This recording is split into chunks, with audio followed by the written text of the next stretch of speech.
اپنے بیوی بچوں کے ساتھ گزار لے، پھر کل صبح تو ہمیشہ کے لیے ان سے جدا ہو جائے گا۔ جب موسیٰ علیہ السلام کے امتی نے یہ سنا وہ تو کانپ گیا۔ اس نے اللہ کے نبی موسیٰ علیہ السلام سے اجازت لی اور جیسے تیسے لڑکھڑاتا ہوا، گرتا پڑتا ہوا، ہانپتا کانپتا ہوا اپنے گھر والوں کی طرف چل پڑا۔ چلتے چلتے اس نے دیکھا کہ ایک درخت کے نیچے ایک غریب آدمی بیٹھا ہوا ہے جس کے پاؤں میں پہننے کو جوتے چپل تک نہیں ہے۔ اس نے اپنے جسم کو درخت کے پتوں سے ڈھانک رکھا ہے۔ جب موسیٰ علیہ السلام کے امتی نے اس آدمی کی اس کیفیت کو دیکھا، اس کے قریب گیا اور قریب جا کر کہتا ہے کہ بندے، تو نے کپڑے کی جگہ جسم پر پتے لپیٹ رکھے ہیں، آخر وجہ کیا ہے؟ اس پر وہ غریب آدمی اپنی غربت کے بارے میں بتاتا ہے اور کہتا ہے، میرے پاس اپنے جسم کو چھپانے کے لیے ایک کپڑے کا ٹکڑا بھی موجود نہیں ہے، یہی وجہ ہے کہ میں نے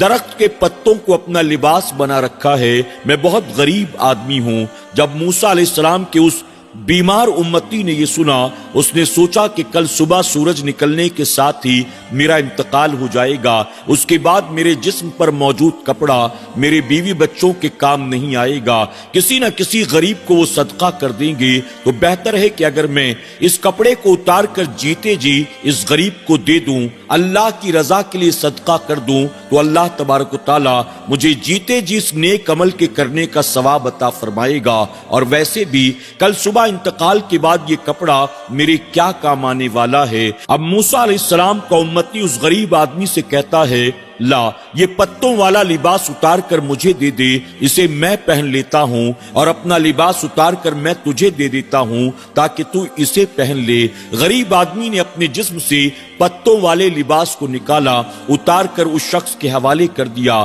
اور اس بیمار آدمی نے اپنے جسم سے ایک ایک کر کے کپڑے اتارے اور اتار کر اس غریب کو پہنا دیا۔ پہنانے کے بعد وہ وہاں سے رخصت ہوتا ہے۔ کچھ دور جانے کے بعد اس نے دیکھا راستے میں ایک قبرستان پڑتا تھا۔ قبرستان کے اندر اس کی نظر پڑی تو وہ دیکھ کر حیران رہ گیا۔ قبرستان میں ایک 6 سال کا بچہ ایک قبر کے سرہانے بیٹھا زاروں قطار رو رہا تھا۔ اس بیمار آدمی کو اس چھوٹے سے بچے پر رحم آ گیا۔ وہ قبرستان کے اندر داخل ہوا، بچے کے قریب گیا تو اس نے سنا کہ وہ 6 سال کا بچہ قبر کے سرہانے بیٹھا رو رہا ہے اور قبر والے سے باتیں کر رہا ہے۔ وہ کہہ رہا ہے، اے میرے باپ، جب سے تو دنیا سے گیا ہے ہم تو بالکل بے سہارا ہو چکے ہیں، ہم تو بالکل بے کس اور بے بس ہو چکے ہیں، ہم غریبوں کی غریب پروری کرنے والا مانو اتنی بڑی دنیا میں کوئی موجود ہی نہیں ہے، ہم بھوکے ہیں، ہماری کوئی